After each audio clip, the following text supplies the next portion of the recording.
Welcome back, everyone, to our Groundskeeper chat series. I am your host, Matt Kruger. I am coming live to you from the passenger seat of Ryan DeMay's truck, and we're passing a Dairy Queen. Isn't that just serendipitous? It's very, very fitting of the times. It appears that one is seasonally shut down. Unfortunately, however, that's definitely not a chill and grill. It's just a chill. Well, and it's a sign of the times, right? So just as groundskeepers open up fields now, and we're recording this on March the 19th. Yeah. You know, a good sign of the times is that Dairy Queen opens up, and it's time to work on grass again. We're back in business, folks. Rites of spring. And this is a 2025 special edition Pioneers in the Field episode featuring Mr. Ryan DeMay, the principal and founder of Field Source. Yes, that's welcome, me. Sir. Well, thank you very much. Thank you for being in the truck with me today. Yeah, we had a great day. We started off at Walsh Jesuit High School. Yep.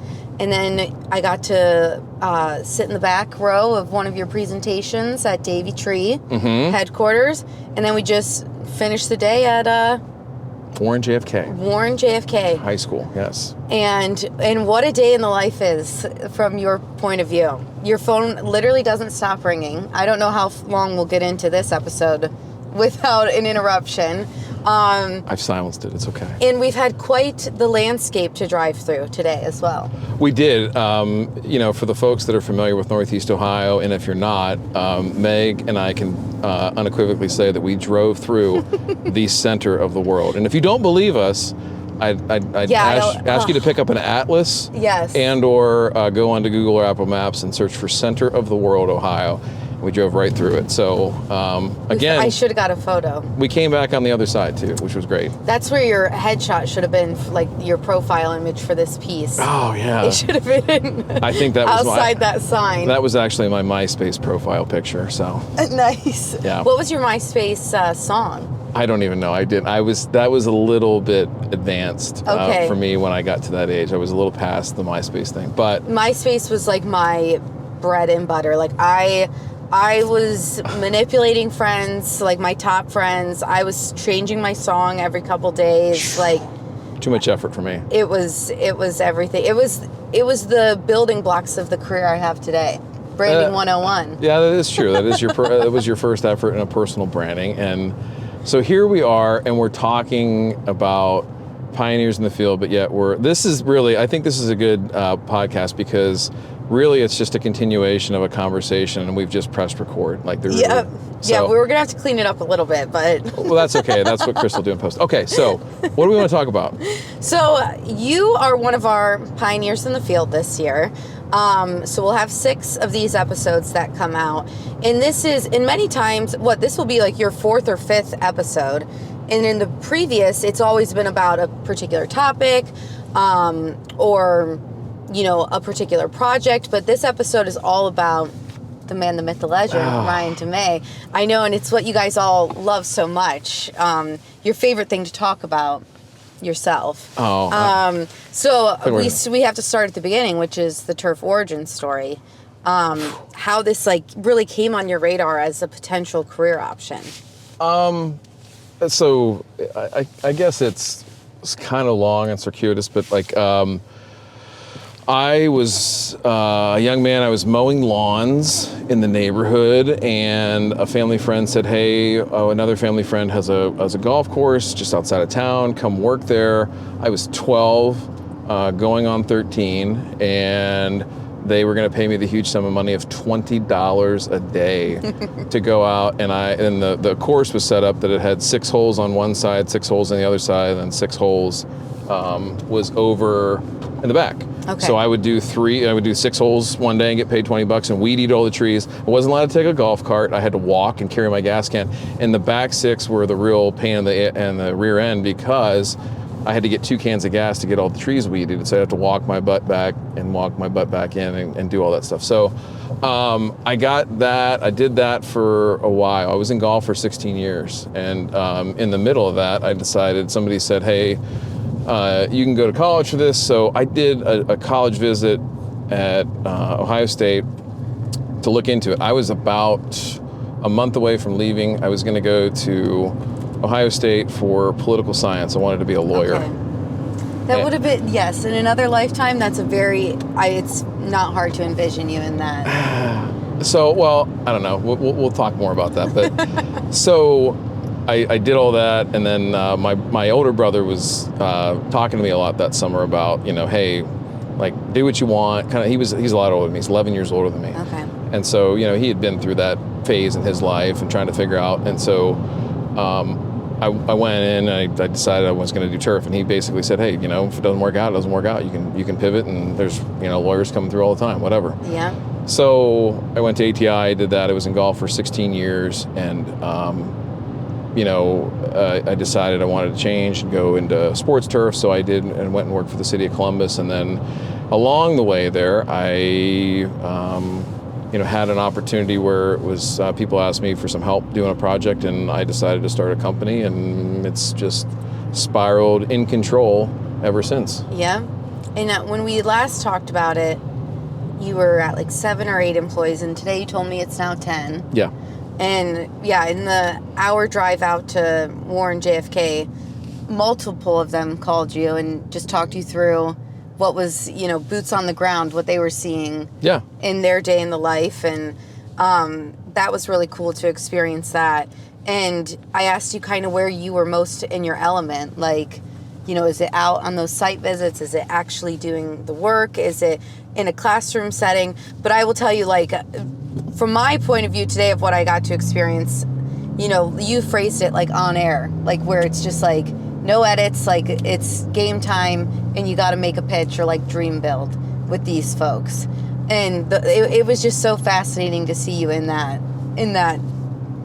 because, there's the center of the world. There we are.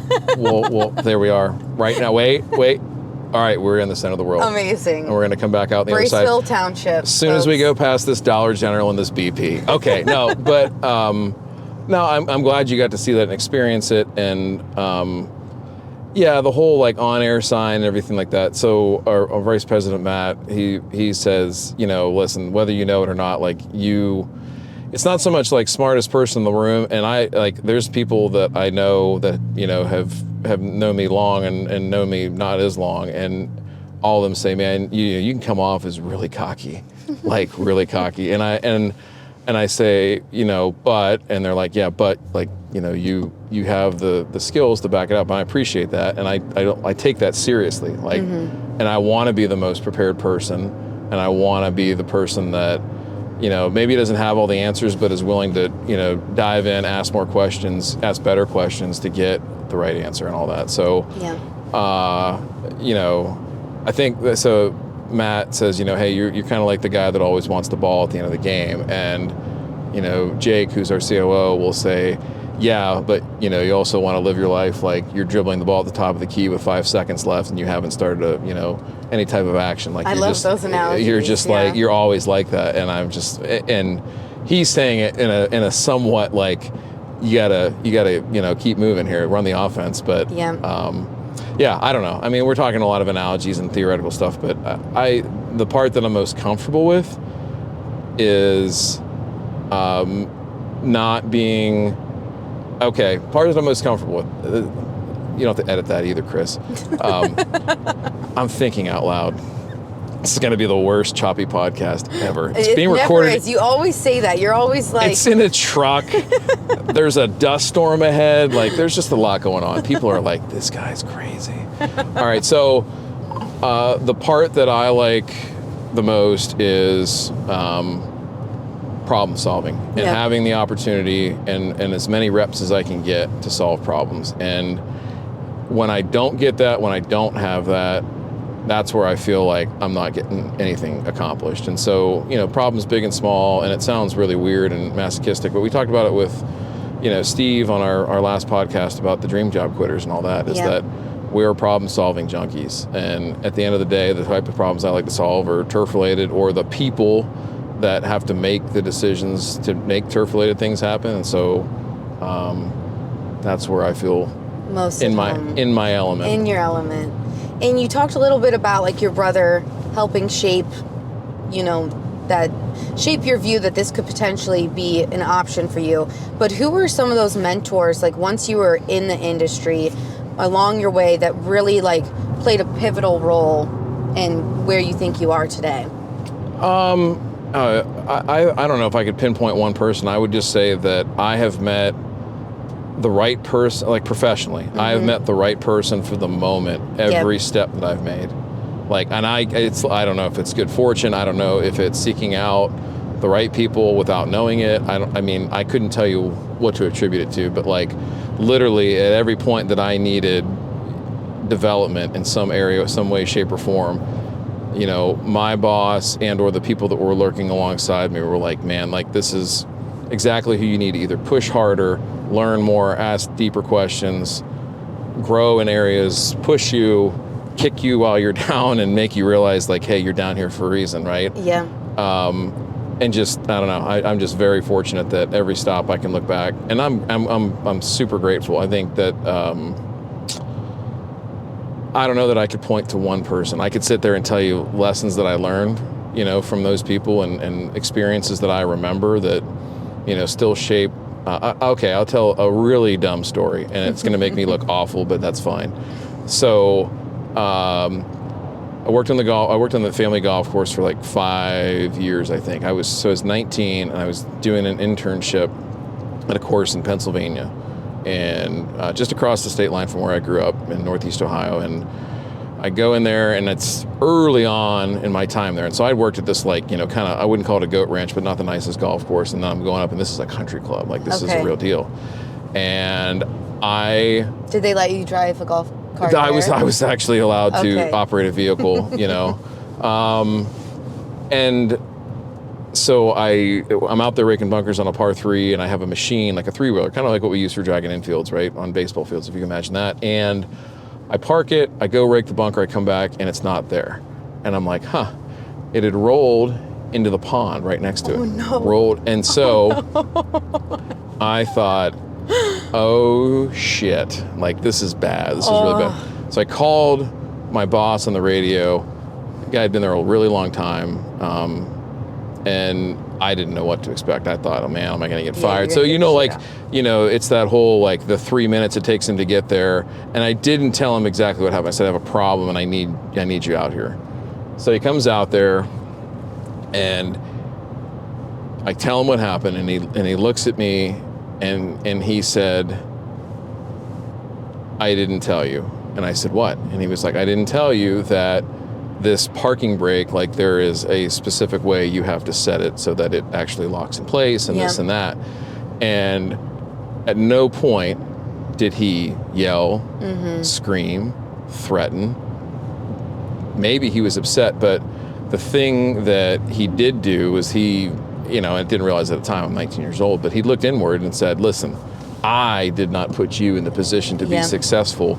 And yes, you screwed up, and yes, you have to learn from it. And so, you know, when it's like mid-April in the Midwest and you have to climb your ass into a pond and hook up a chain to a completely submerged piece of equipment, that's your penance, you know, in a certain way. But also, like, as I aged and you know, got more mature and everything like that, I can look back, I mean, that's just one experience. Like, there's so many that are like that, where it's like, man, that's a way to handle yourself. And that's something that, you know, you want to embody those type of individuals in your own leadership opportunities. Right. And so you think back of, like, okay, hey, like, so every single time that, hey, something bad happens, did I put us, me, whoever in the right position to succeed? Did I do everything I could? And I think that's where some of that, like, that preparation stuff and being really, like, nitpicky about details and things like that, that's where it comes from. Because I just think that I love, I heard it referred to by a musician one time. They called it dormant badassness. And the idea is that you practice. Like, you know, you're running scales, you're doing all these things, right? Whatever, guitar, piano, whatever. But the point is not that you can be the best at playing scales, the best at, you know, breaking, you know, dragging infield or whatever. It's that when you need to perform in that one moment that it really counts, right? You get your, like, opportunity for a solo. Right. And I mean, sports is a great mechanism of that, right? Like, where you think about, you know, the guy like Freddie Freeman goes up and hits the grand slam on the first pitch in Game 1 of the World Series last year. Like, that dude has hit that pitch 10,000 times out of the ballpark, but the one time that he needs to, in that moment, and being able to, all right, it's game one of the World Series, at the bottom of the ninth inning, we're down, and this guy's going to throw me a fastball on the inside part of the plate. I need to turn my hands, like, to just do all that and process it and just do it. That is what's amazing to me, and that's the part I love about, like, our industry, is that you can be that prepared, and it's not the instant gratification of a ball flying over the fence or something like that. It's much deeper and much more, and it takes a lot of people to make it happen. It's not just you that ultimately does it. So I don't know. That's a rambling answer, but like all those things are really important, I guess, in terms of preparedness and preparation, and just looking within yourself first before you go out. Well, and just philosophies you have to create as a, as a leader, even if that's on the small scale of just mentor or co-worker, but also especially when you're running your own company and it's in many ways your brand, your project is out there. So what are some of those philosophies that, like, on day one when you're like, field source is going to be this, what are some of those like core things that you were like, it has to be this every day when we show up? Oh man, this is like some like hard hitting. Sorry. Every time, like, I feel like I'm going through the marketing workshop. Did I pay for this? Am I gonna get invoiced? Yes, definitely. Okay. At Mamacita's Mexican restaurant. See. So I think, what does it have to be? So I think professional is one, right? Like, I want everybody to look at our folks and be like, these guys have been there before. And they're coming from a place of trust. I think we talked about that walking off the field at JFK is like, I think we really relish in the opportunities to earn trust and gain trust and realize that, it is a commodity that is so precious and that it's hard to get back, all that kind of stuff, long won, shortly lost or whatever. And so for us, I think those things, showing up, being professional, and having people have a sense of calm of like, okay, hey, I'm in good hands here. These folks are gonna, do right by me, and we don't have an agenda. I think that's another thing, is that there are a lot of people in our business that sometimes have an angle or whatever, and we don't. Like, we just want people to have the best results that they can afford and sustain and maintain and all that stuff. And it sounds corny, but like, at the end of the day, that's it. Like, it's gotta have, something to it. And, I think the last thing is, if you come work here, I've said it before, I can't remember if I've talked about it on here or other places, but like, you have to love to learn. If you do not love learning, you will fail here, because at the end of the day, whether it's a job that we've done 1,000 times before, we can always get a little better. And if it's something that we've never done before, we are going to attack it, with everything that we got to figure out the right way to, engage resources and people and networks and things like that we need to tap into to find out that information and be able to execute. Love it. And when you guys are like in the trenches, nothing seems to be going right, like, what are some of the things you really pull on? Is it just that foundation of your team, or the culture you've created, or how do you really get through like the storms? I think that our storms are longer in duration usually. Like, it's a lot of what we do doesn't happen quickly, and so I think I'll tell you this. A lot of it is, you can say it's culture. Yeah, I think we have a great culture in our company. I think that our people, again, all relish in those same things that I just talked about. But the other part is that preparedness, like knowing that, hey, that's going to come. And the good news for us is that we have a lot of seasoned people that have been in the industry a long time and understand that not everything's going to go according to plan sometimes, and that we have to be able to shift and move and be flexible and everything like that. So if there's a message in those times, it's, we can, this might sound a little harsh, but it's like, we can sit here and feel sorry for ourselves. We can whine, complain, do whatever, but, action is the enemy of worry. Yeah. Right? So, you can work yourself into a fervor of worry of, oh gosh, and I'm guilty of it. We're all guilty of it. And I think a lot of times that culture is a lot more like one-on-one stuff of like, hey, if I want to vent about something or a problem that we're having, like you can call somebody in our company most times, and if not, and we have a good network outside of too, but to just say, hey, like I just want to vent, or I'm not sure what to do about this, and we're in this situation. What do you think? And I'm probably the biggest abuser is probably not the right word, but I seek a lot of input often, and ask a lot of questions, a lot of the same questions to the same people or the same questions. And it's really just to help as an exercise to help me think and wrap my mind around things and make sure I'm not missing anything. And basically just trying not to get too big for my britches.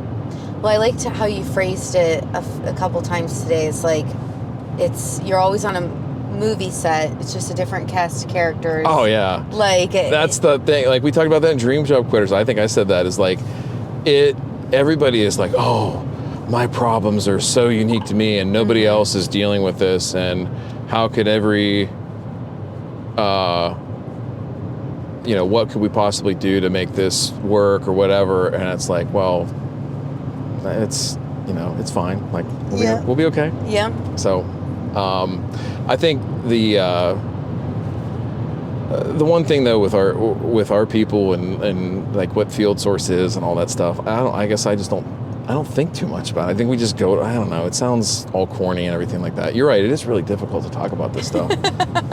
You're doing an excellent job. Like the level of self-awareness that you have to do that stuff is hard, but... Yeah, well, and that's hard to have in general, especially when, like, the task at hand is so, like, it can be so consuming that to also ask people to be self-aware is a pretty impossible task.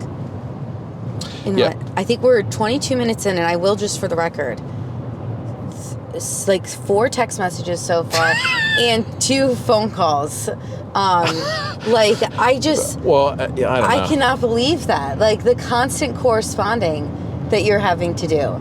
How do you have the patience for it? I mean, I guess it's a necessity. You're running a business, but does it ever turn off? I guess. Do you ever get the opportunity to just go home and just, turn it off? Or where do you set those boundaries, I guess? That's a good, everybody talks about mental health and boundaries and work-life balance, everything like that. I am a 100% a workaholic. Yeah. I for a long time, placed way too much of my identity in what my job was. Mm-hmm. And I still do to a certain extent, to a fault. And I'm being, vulnerable and honest right now. Like, I think that the boundaries I've set that have become healthier are that I leave time for family in the evenings and make sure that I can, and some days are better than others. Yeah. Some days are definitely better than others, but the idea that I am like locked in from 4, 5, 6 in the morning until about 3 or 4 o'clock in the afternoon. I always try to make sure I either take my kids to school or I pick them up from school. Okay. Every day, one or the other. I there's days that I don't, but 4 out of 5 days pretty reliably I'll do one of those 2 things. And I believe that time is important. Yeah.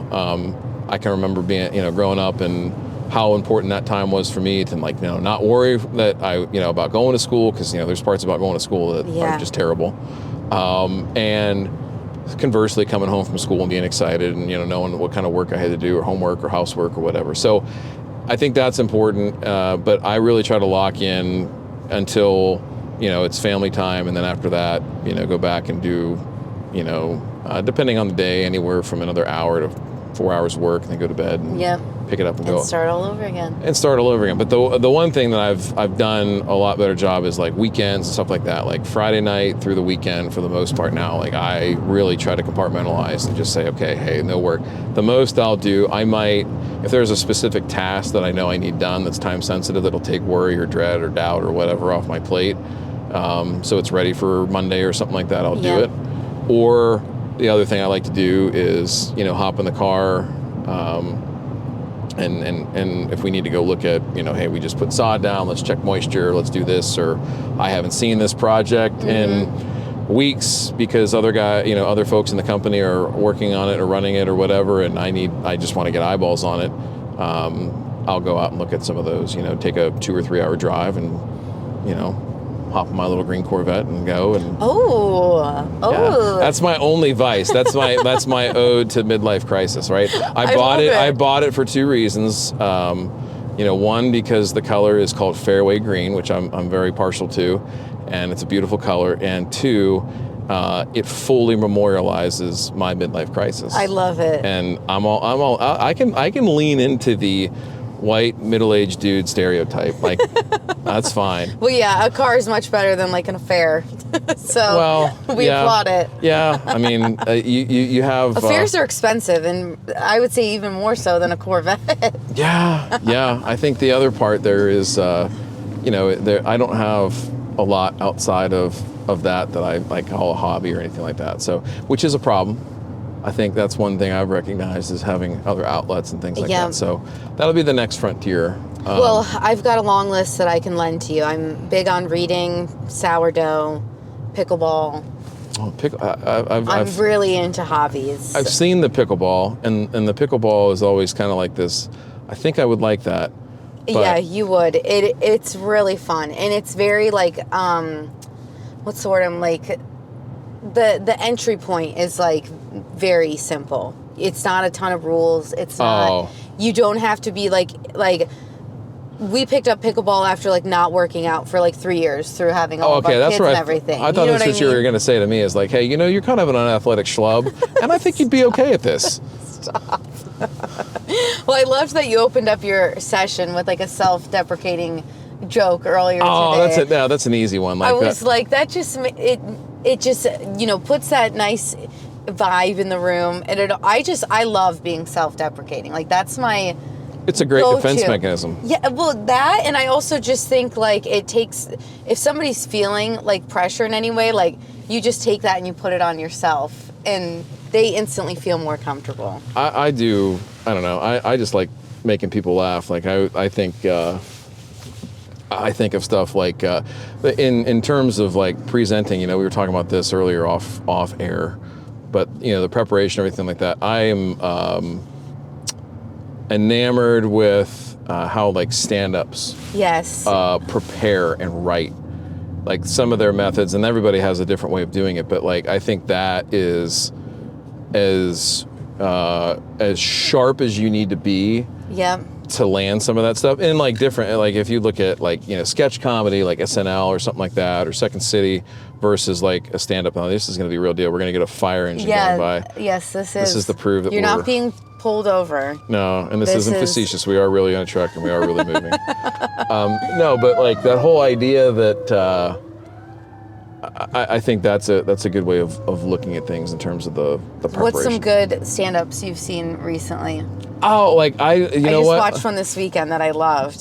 So I'm into more like the podcast where they talk and they're a little bit more like, it's almost like I don't watch the game so much as I watch like all the analysis. Okay. I like to hear them talk more now about just how like they prepare and like what they think about, and so much of what they do is, some of it is like the preparation, how they write and how they're like wordsmithing jokes and everything like that.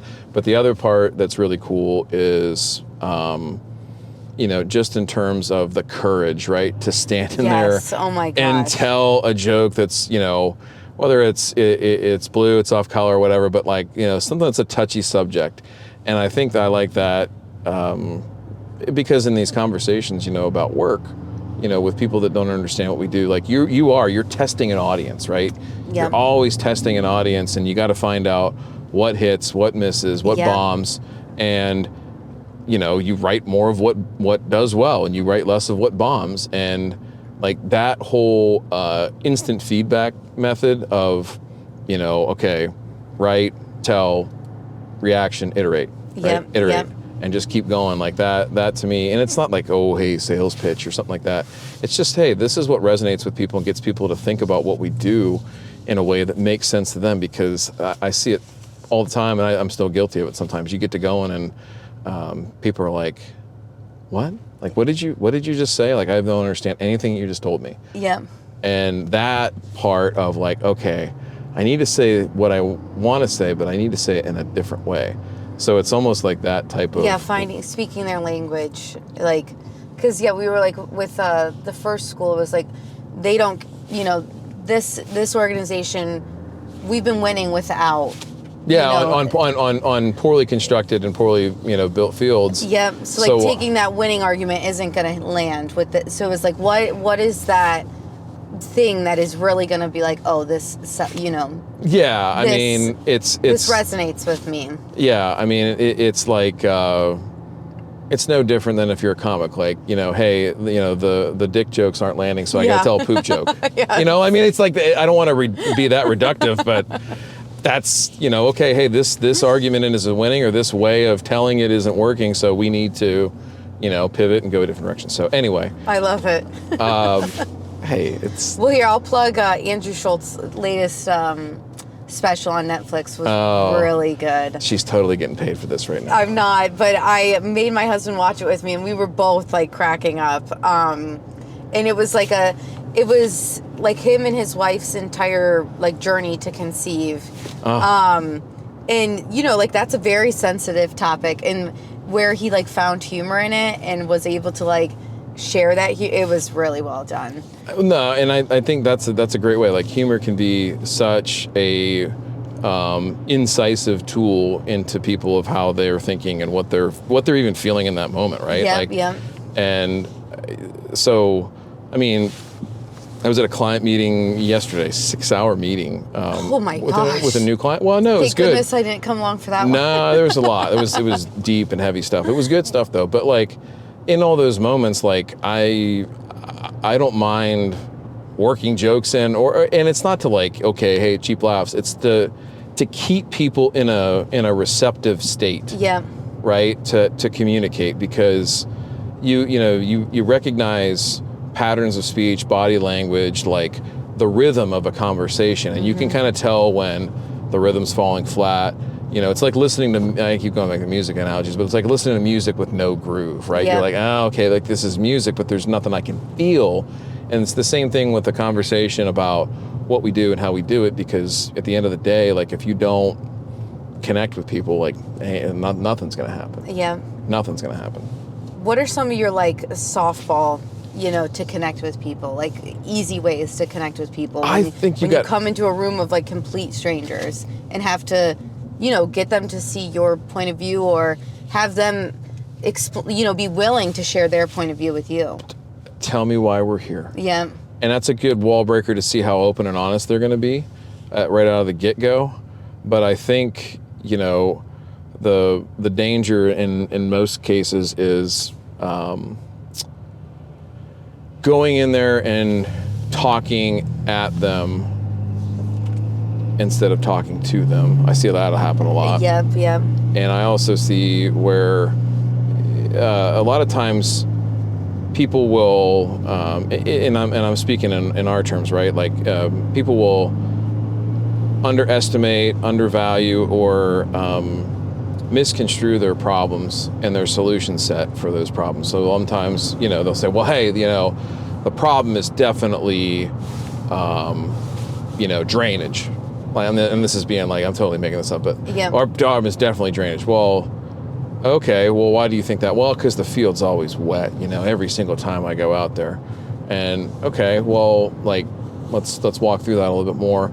And you go down a rabbit hole and you find out that, well, hey, like there's, 4 valve leaks and a couple lateral line leaks, and this head doesn't turn right and all this other stuff. And it's really like an irrigation problem. And so, I think that part of connecting with people in the sense of like, hey, tell me everything and then let me process it. Okay, and what I heard was, and then walk them back through, and then you have them tell you what the answer is. You just rephrase it and go from there. So getting people to talk is the easiest way. You and I have never had that problem.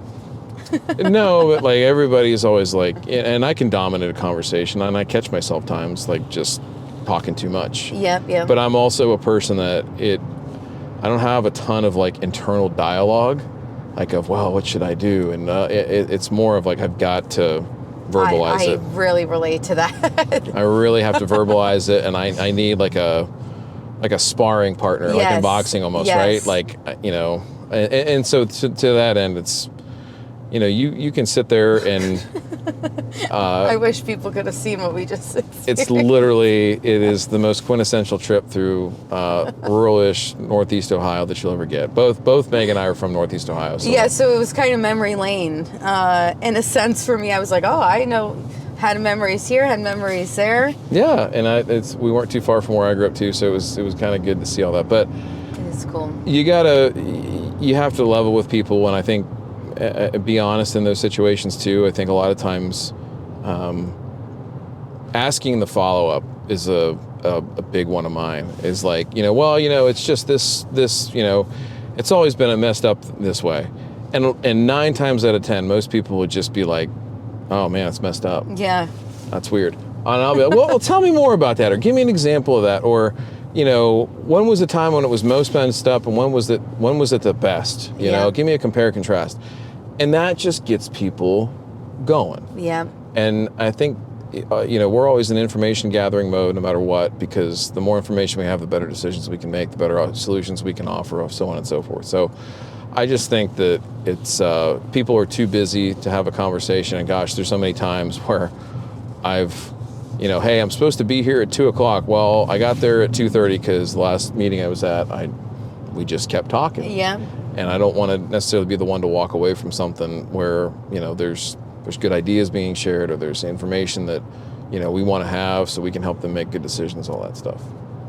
And I think James first introduced you to me at ATI.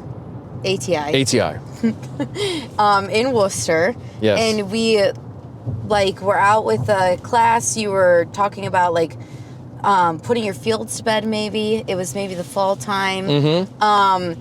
Are you still involved in that element of being in a classroom setting with the next gen? I know that was a situation where they needed someone to kind of step in. But. Yeah, I did adjunct teaching, and still might do some more on my schedule, doesn't allow for it now, but it was a good experience because I think I told you this earlier, is that I loved education, I loved learning. I hated school. I did not like school. Oh, really? I did not like the performative nature of it, and the Okay. way that it was just like, hey, listen, this isn't what I want to learn right now. But I understand now, that it wasn't so much about subject and content and everything. It was more about, hey, you need to learn how to learn, right? That's what you're at school to do. You're to learn how to, follow rules and everything like that. But end of the day, so in that environment now, going flipping that around and okay, hey, here's a guy who hated school that's going to teach. That doesn't make any sense. I love teaching. Yeah. I really enjoy, at any level. Because one, I feel like it's the highest form of knowledge, because the highest form of demonstration of knowledge, because if you're really good at it, you should always be questioning yourself, hey, am I providing the value and the information and the clarity and accuracy of information that I should be, that these people deserve? If you're a good teacher, you're always questioning that. Yeah. And I think that is what helps somebody who's a problem-solving junkie and is a lover of learning. There's no greater position to be in, because you're always going to be okay, hey, am I full of shit or what? What's going on here? So that I really enjoy. In the students, it's challenging. The other thing that people don't understand about teaching, that I didn't underestimate it totally, but to a certain degree, is the amount of work it takes to put together a test, put together an assignment, grade an assignment, and kind of keep everybody, herding the cat, so to speak, in the right direction. Those are all things that have a great degree of challenge, take a lot of time. And so I've gone back and, some of the folks that I've had for classes and stuff like that just said, hey, I didn't say it at the time, but thank you, because this is a lot, and I appreciate everything you did to make it happen. So, yeah, it was a good experience, and, again, another opportunity to learn. Yep, and find a passion for something that you may in the past been I hate the classroom, hate that element of, I mean, college is better. It was more like grade school and Yeah. And I didn't get picked on or shoved in lockers or anything like that. It was just like, man, like this is not where I Come want on, to be. every good story's got, your origin was, getting bullied. No, I don't have any like comeback story from that. It's always amazing to me, all the biggest celebrities, like the most beautiful people in the world, they all claim to be bullied, like we were through talking, middle school or whatever, and it was like we were talking about this, with felonious assault earlier, right? About how you have to have, like, everybody seems like they have to have an antagonist, so they can be the protagonist in their own story. And some people angle really hard for that. And some people are just like, I don't know, man. Like, I just want to work and go to school or go to bed and whatever. Like, that's... Yeah. And I don't know. I haven't had quite the need for an antagonist. Oh, I think this is our... There it is. Yes, there it is. So, yeah, I think that idea that you have something that's driving you or whatever, it's important. I think that's a better question for somebody to answer to themselves is, what really is driving you? And well, there you go. What is driving you? Man, I think, jeez, I set myself up. That wasn't even, I walked into the trap. I didn't realize I was setting. Gosh, what an idiot, right? What is driving me? Impact, significance, and I don't mean that like in some cocky, arrogant way, but like I am good at what I do. I acknowledge that, but I also acknowledge that there's responsibility behind. Hey, like you're put on this earth, you get one life to live, and yes, I want to be a great father. I want to be a great husband, and all that stuff in my personal life. This isn't the Ryan DeMay personal podcast. That's much more dark and definitely has the explicit label on it. But the mindset that we're going to have one chance to get this right.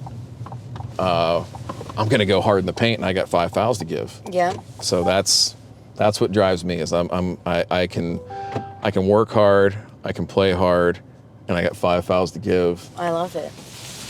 Well, in community level sports fields, I know that's another big passion of yours, and the impact that you potentially can have on that level is limitless. And I think that somebody asked me that today, and this is probably going to piss people off that hear this, but I don't care. Well, it's exactly what was in the back of my mind when I asked this question. Because I really loved your response. Like, not that I loved it, but it's so easy to go to those big cultural events and look for your little sliver of the glory, but I loved how you answered. So I'll stop trying to take the mic from you and let you tee it up. Well, I think the thing there was somebody asked me, hey, like, are you guys going to be involved in the World Cup stuff? And I want to preface this by saying, like, I know people that are working as close as you can get to that. They're some of my dearest friends, and I applaud everything that they're doing, and they have an unenviable and unimaginably difficult task, but they're going to kill it. Yeah. And it's going to be awesome. And I will be standing behind them many, many rows deep, far, far away, and I will be applauding and saying, you know what, that person, I respect the hell out of them. I'm so proud of them, and I'm glad they're being successful. My response to that question, though, is that we're not doing anything with it, and people probably snicker and sneer that don't like me or don't like us, and be like, like good, you guys aren't good enough or anything like that. To me, I had a boss. You talked about mentors and stuff like that. I had a boss that said, where your focus goes, your energy flows.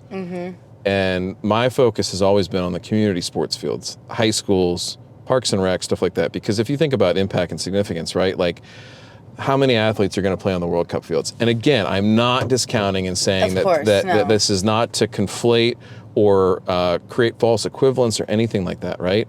They both deserve a measure of care and diligence and everything like that. So don't clip me and put me on YouTube and be like, this guy said. No. So there's send it straight to Weston. There we go. There's my Weston. I love you. We're always going to be friends. All right, no, but seriously, like, there's going to be so many resources that get diverted away from community level fields that I don't worry I guess I do a little bit, because there's already a lack of, and we see it all the time, we hear it about, oh, this didn't get built right, or this isn't getting maintained right, and this, that, and the other thing. And I think there will be some carryover and some spillover of some of the technology, the interest, the money, all that stuff that comes from the World Cup in terms of, sort of the trickle-down effect to community-level fields. I don't know how quick that will be, but I think that there will be something. But in the meantime, there's going to be literally millions, right, of young adults, young kids that play and use on these fields all the time. And that's where, okay, in this vacuum of all the resources and time and thought and energy and effort into the World Cup fields, hey, let's not lose sight of the fact that there's a whole lot of people that are going to get excited about the game and about the sport, and will want to go to good fields and play on those and be inspired and have a place that they go to and aren't like, man, that doesn't look like what I saw on TV. I want them to go there and be like, man, this is a sport I can play, and the stuff that I have access to here is nice and safe and playable. And you know what? I'm going to keep playing this game, and I'm going to use it as a tool to go to a better college, or I'm going to use it for wellness, or I'm going to play pickup games with my buddies, or I'm going to play on the club team in college. I don't care. That's the people that I don't care how that shapes up, but I do care about the people that play on those fields. And it sounds corny and like, I'm trying to save the world and idealistic and everything like that, but that's just where my focus is that those people deserve as good of an experience as they can get, and there's a lot of space and time and effort and money to be able to do better without changing a whole lot. It's just a focus thing and having the right people in the right seats. 100%. And we're going to pause here. We'll pick back up after we, grub. We're going to get some food here at Mamacita's. See. It's 4 p.m. and I swear groundskeepers never eat. You guys go hours and hours. So we'll be right back. How was your lunch? That was dinner, by the way. Anything that occurs between the hours of, I'm going to say, 2 o'clock and we'll call it 4:30, because that's when the early birds dinner start, is 4:30. And what does dinner really stand for, though? Is that lunch and dinner? Okay, a dinner. Combination. Yeah, not like, you have brunch and then you have dinner. Oh, okay. Right? Very smart. Now you have also the people that call lunch dinner and then call dinner supper. Yes. Or second dinner. Yeah. I often have second dinner. Second dinner. I think that's more of between. So, yeah, really, I think what we're talking about is co-authoring our, guide to life, right? Truly. There's that. What is that? That Stevie Wonder album, Songs in the Key of Life. This would be tips and the keys to life. And having a dinner is on the top of that list. Yeah, I think it's the best meal of the day. I think if you, work yourself into a lather between the times of 6 and 2, and you go hard for 8 hours, you come up for air, you get something to eat, and you go on with your day. And we are plugging Mamacita's in Kent, Ohio. My meal was good. Yeah, it's carne asada fries. Yeah, so if you're in the area, or if you ever find yourself in the area, definitely pick it up. Come on by. And we were talking about impact, community level sports fields. So to stay on that same heavy, introspective, self-aware note. Yes. I kind of told you that this Hang on, let me lay on the couch. Yeah, truly. Honestly, groundskeeper chats for me, whether I will hash it out with the person right then and there, or I'll call my sister-in-law or my mom on the way home after one, but they often are a springboard for a therapy session. For you? In a good way. It just gets me thinking about different things, and anyway, I digress. Well, there's something about the human condition, shared experiences, but also learning about what aren't shared experiences, and the fact that, oh wow, there's other people that have thoughts, feelings about either the same situation or another situation that are way different than mine. And that's, our topic earlier, empathy, right? Yes. And having and empathy comes in many forms and fashions, and just sometimes listening is okay. That's all you need. So Yeah, not getting too in the trenches of whoever you're trying to. Oh, this poor gentleman, Andrew Muntz, Oh gosh, we don't need to talk about how you. sexually objectified I him. don't know about sexual. Yeah, you CrossFit shamed him. Yeah, well, I don't know if I was shaming him. I just couldn't remember his name. And I was trying to describe who he was to Weston, and the only way that I could properly describe were the size of his arms. All right. So there we go. 2 for 2. Yeah, that is a distinguishable characteristic in some Yep. people. So It's all not right. a bad thing to be described by. But anyway, your legacy. What do you hope people describe you? Jeez, What's that one word description term? It's not going to be muscular arms. What's the one word? No. But really, what do you hope that, like, even now, when people, you know, their interactions with you, whether it's, a phone call that you pick up and talk to them, or a text exchange, or time at conference with them, what do you hope people really walk away from being able to spend time with you? Oh. Like, what do you hope their impression of you is? I hope that I hope that they think that I was fearless but pragmatic. I hope that they think that I was funny but could also be serious and smart when I needed to be. And I hope that they understand that confidence and empathy for others, right, in that vein, means that you use your talents. You don't apologize for them, but you use your talents to make as big of an impact as you can and as you're willing and able to. And I hope that if I can say I've achieved all those things at the end, I'll be perfectly happy to turn to my scorecard and go about my way. Someone put it on a t-shirt. I love it. And I kind of told you this question was going to be coming, and you're like, wow, that's a tough question to ask someone.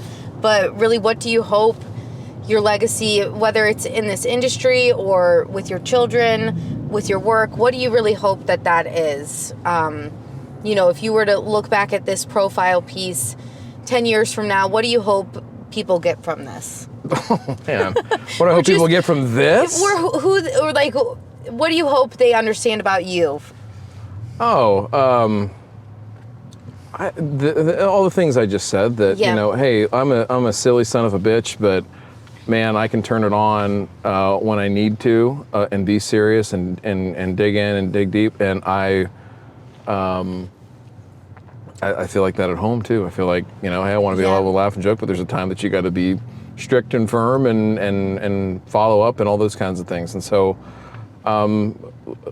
legacy-wise, that, hey, from start to finish, everything that we did maybe not have been perfect, but we learned every step of the way. We tried to get better, and that that we embraced the greatest gift that any groundskeeper has, which is that in the face of a list of things to do and priorities that you have that are conflicting and never ever finish, that you kept going. Yeah. And so I hope that my children take that. I hope that they have the same work ethic and mindset. And I don't care if they never want to see a sports field again, or if they do. I don't care about that type of a legacy. But I do care that when things get hard, you dig in, you fight, and you work hard. And those things are things that no matter where you go, what you do, you're never going to be out of it if you have that chance, right? So, and always bet the over, because if you're a degenerate gambler, you're always in it until the end if you bet the over. So you can enjoy the entire game. Don't get me started on gambling. There you go. See, right from serious back to, geez, Ryan, you really ruined it with that joke. No, I love it. No, and where do you think you learned those things from? What? Like the work ethic, just that perseverance, like that desire to problem solve. Like, do you think that was something in your childhood, or things you've picked up along the way, or just like an innate personality trait? I don't know. So my younger brother is in the United States Army, and he's an officer there, and he had a promotion ceremony back in our hometown. He got promoted, let's see, I think from captain to major, and they asked him to give a speech, and he was talking about it, and he recognized a lot of people that were influential to him and all that, and he recognized my brothers and I, my older brother, my older brother, and me. And what he said was really profound, and I'd never thought of it this way, and it struck me, and I still think about it often, is that he said, I went into the Army, he graduated with a degree in dietetics from Ohio University, and he could have gone and worked in a hospital, he could have done a lot of things. He chose to go in the Army and serve his country, but do his thing and go get his master's degree, and he's had a lot of great opportunities. He's way smarter than either of his brothers, harder worker, all that kind of stuff. But he said, he was like, I never looked up to my brothers really because I didn't have to. I did my own thing until I got to this choice when I was 22, 23 years old. And I thought, well, hey, here's two guys that took the road less traveled and did things exactly as they thought that they should instead of what other people thought. And he was like, that took courage, and it gave me the courage to go do my own thing. And so I had never thought of it that way. My brother is a soccer coach. He's always been a soccer coach at like high school level, collegiate level, and like really high level clubs. And it's like, that's not what the guidance counselor tells you to do when you take the career exam or whatever. So like, for a long time, he was doubted. And I will say this too, is that our parents were super supportive of like, whatever you do, we don't care, just do it well. Yeah. Do it well and try hard and, see what comes out. There was never any expectation of results. The focus was more on effort. And so I don't know. I can't tell you where that comes from, but we've all done exceptionally well and taken our own road. So it had to be something in our upbringing. I don't know why. I had three brothers. Three. That's rough.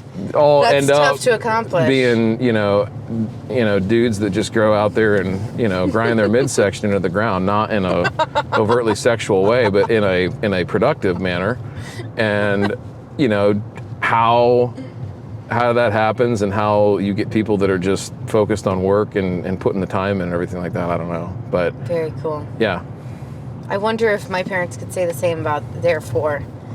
I think it's just 1 for 4 on the success metrics, if I'm being honest. No. I don't know. I mean, just kidding. Parenting is a lot like groundskeeping. There's no scoreboard, and you never really know if you're doing a good job until the very end, and then whatever happens, and you really don't have you lose the ability to have any control. And so, and I also think too that unless you're a terrible parent or a terrible human being, like you're always your own worst critic. Like, oh, did what I do just screw up the field or screw up my child? And, and the answer is that no, probably not.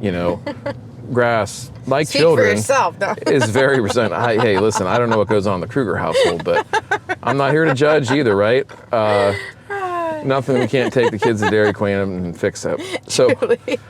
But no, like that whole idea that you work hard for what you get, and you have opportunities as a parent, groundskeeper, whatever, to have failure. Like I think that's an important thing to learn from too. Is like, how do you come back from that? How do you teach your kids that? How do you teach that resilience? Yeah, coming back from failure. And that's probably one thing that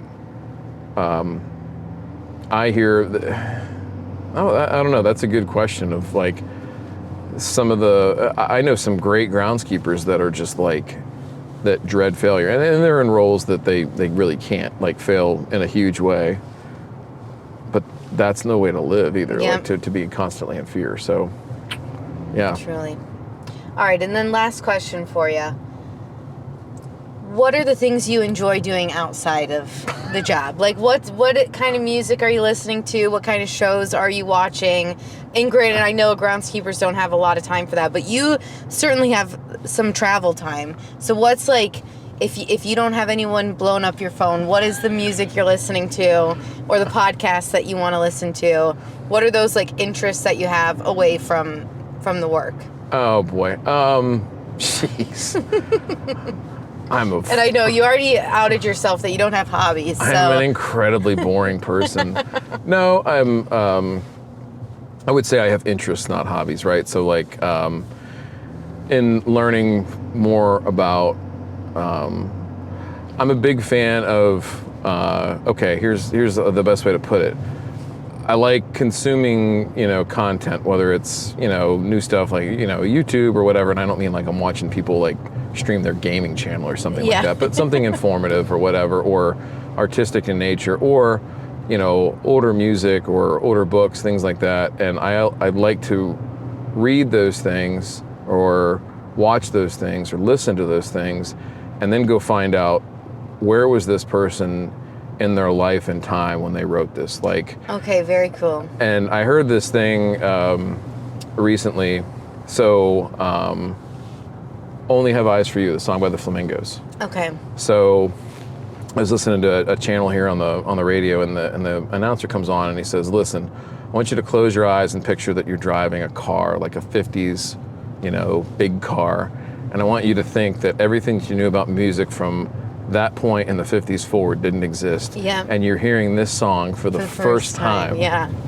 And like that idea of just like, hey, I don't know. I'm just really, like I said, about the joke writing and stuff like that, like just enamored about like how people are in the creative process, where they're at, because it just informs so much about like, you have to work hard, you have to learn, and you have to get better, and you have to iterate and put yourself out there to people and show people, hey, this is what I do, and be comfortable and vulnerable and all those things. So, where a songwriter or a musical artist was, when they wrote this stuff. And some of the stuff, it's really interesting to hear and listen and learn that, some of the greatest love songs or something like that, right? Ballads are written by people that they're making it up. They're writing it like it's a fictionary tale. Yeah. And it's like, how could that come out if you haven't lived that? And it's just, some of that stuff's amazing. So like I said, I just really enjoy that there's gifts and talents that people have to share, and they put that out there. And just those opportunities to express dormant badassness, right? Yes. Bringing it back home to that one. Yes. I love it. Well, thank you so much for inviting me along for the day and allowing us to podcast right from, what is this, a Chevy? This is a Chevy Impala? Silverado, yeah. 40-inch blades on the Impala. Shot collar. I can't say the next part, but... You guys get the picture. He painted it for you there. Yes.